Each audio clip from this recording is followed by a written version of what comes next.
Muito boa noite, amigos associados do Sicredi Ibiraiaras. Espero que todos vocês estejam bem. Eu sou a Desirê Brant, meteorologista da Notos, e é com enorme satisfação que nesta noite, no município de Ciríaco, nós da Notos, junto com o Sicredi, iremos entregar para vocês um material bem completo e criterioso sobre as expectativas climáticas para a safra de verão 23 e 24. E eu espero que todas estas informações possam ajudá-los nas melhores tomadas de decisões. Acompanhem. Agora confiram a previsão para a região de Ciríaco através dos nossos mapas e também do gráfico, com a previsão mais detalhada de chuva e de temperatura para os próximos 180 dias. Mas antes da previsão, precisamos ver como vai se dar o início da safra de verão, especialmente no que diz respeito à quantidade de água disponível no solo. Choveu muito nesses últimos dias, o destaque foram os acumulados, além da ventania provocados pelo ciclone extratropical. Os índices de água disponível no solo estão excelentes na região sul do Brasil e pode aumentar mais um pouco nesses próximos dias, porque ainda tem previsão de chuva, mesmo que seja de maneira fraca. Bom, e antes de seguirmos com a previsão propriamente dita, é claro que precisamos falar do nosso protagonista da safra de verão, que é o El Niño. E o NOAA, nesta última quinta-feira, tivemos as últimas atualizações do relatório do NOAA, onde ele aponta para a manutenção do El Niño pelo menos até o nosso verão. De acordo com o nosso mapa aqui de anomalia da temperatura da superfície do mar, que a gente vê do lado esquerdo da tela, dá para ver claramente o aquecimento na linha do Equador, no Pacífico, com uma anomalia de 1 grau no centro desse Pacífico, e a temperatura ela chega a ficar até acima de 3 graus positivos. Bom, e a gente tem aqui do lado direito o nosso aquário. É como se fosse um aquário onde a gente consegue observar as águas em profundidade e identificamos ainda algumas parcelas de água mais quente que vão subir e vão manter esse aquecimento em superfície, ou seja, esse aquecimento ainda está garantido nas próximas semanas e nos próximos meses também. Ainda de acordo com o NOAA, há uma expectativa por enquanto de um El Niño de fraca a moderada intensidade. A probabilidade para um El Niño mais forte ainda é menor. Bom, e o que esperar em anos de El Niño?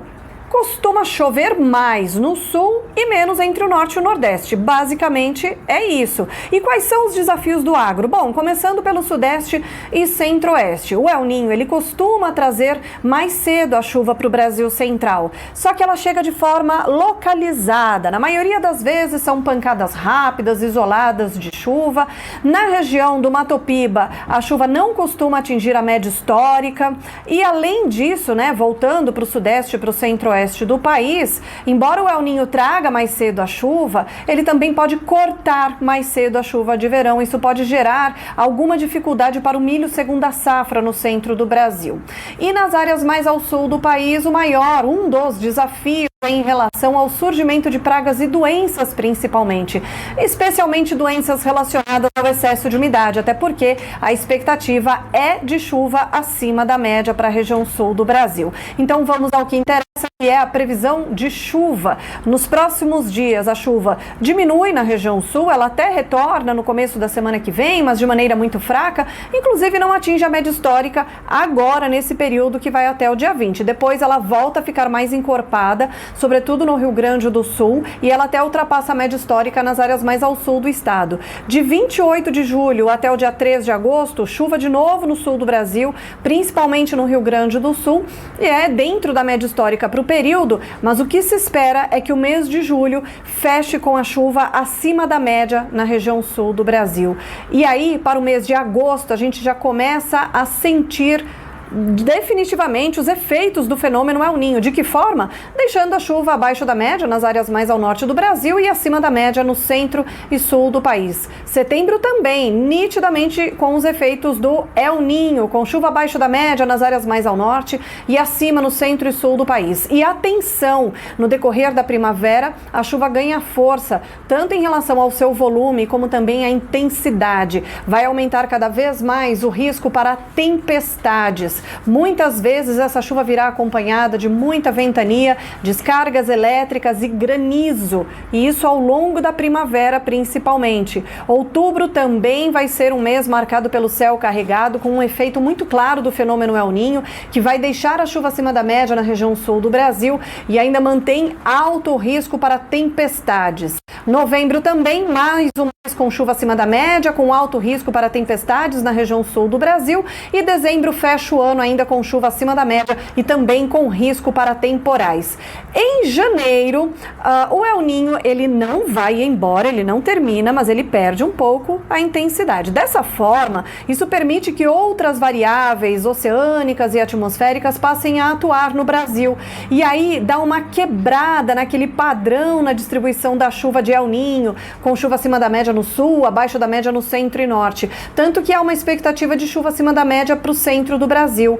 Há uma breve quebra na chuva entre Paraná, São Paulo, sul de Minas e Mato Grosso do Sul, mas para o Rio Grande do Sul está mantida a expectativa de chuva acima da média em janeiro, que é muito bom, porque janeiro costuma ser um mês desafiador para os produtores rurais do Rio Grande do Sul. É neste mês que normalmente ocorrem os episódios de estiagens, que podem ser um pouquinho mais prolongadas, e mesmo o El Niño perdendo um pouco a força, ele pode proteger o Rio Grande do Sul de eventuais estiagens. De qualquer forma, essa é uma previsão mais estendida e ela pode mudar um pouquinho até lá.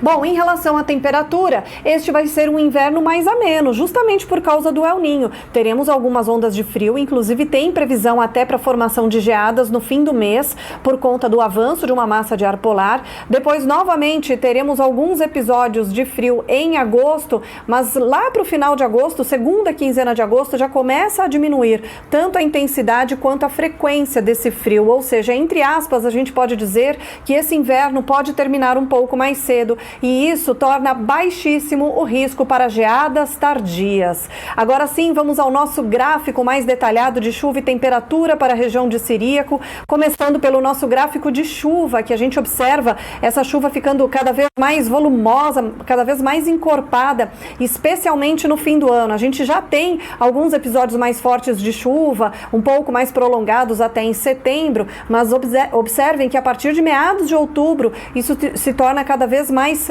frequente, tá? Então a chuva aumenta em outubro, tanto em relação ao volume quanto à intensidade, e claro, aumenta também o potencial para tempestades nessa região. Agora, se por um lado isso traz esse risco para tempestades, a gente observa também que até o calor, ele pode ficar até um pouquinho mais ameno, né, no fim do ano, porque em muitos momentos a gente vai ter uma chuva um pouco mais frequente, o que deve impedir a elevação tão rápida na temperatura. Para fechar a nossa história, a expectativa é que essa safra comece com um pouquinho mais de umidade em relação à safra passada, isso especialmente no centro do Brasil. No sul, certamente a chuva aumenta na primavera, com risco para tempestades, inclusive com o grande desafio que é esse risco para queda de granizo. 2024 ainda começa com chuva acima da média no Rio Grande do Sul, e isso deve diminuir o risco de estiagens, como é comum acontecer em janeiro. Quanto à temperatura, um inverno mais ameno, teremos sim algum episódio de geada, especialmente agora no final de julho, começo de agosto. Depois disso começa a diminuir a intensidade e a frequência do frio. E certamente o verão será mais quente que o verão passado, principalmente no Brasil Central, onde poderemos ter até eventualmente ondas de calor.